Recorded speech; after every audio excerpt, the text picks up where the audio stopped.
করেন। অনেকেই সামাজিক মাধ্যমে আলোচনা করছেন সেই সেনা কর্মকর্তার ইউনিফর্মে থাকা বিভিন্ন ব্যাজ ও ইনসিগনিয়া নিয়ে। চলুন এক নজরে জেনে নেই কোন ব্যাজের অর্থ কী।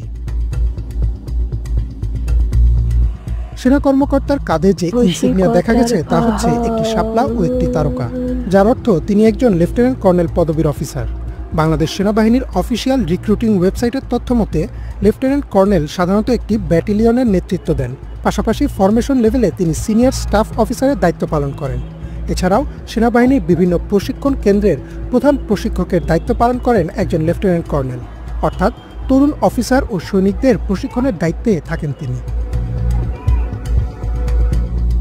এরপর তার ইউনিফর্মের বুকের ডান পাশে নেম প্লেটের উপর দেখা যায় প্যারা কমান্ডো ব্যাজ।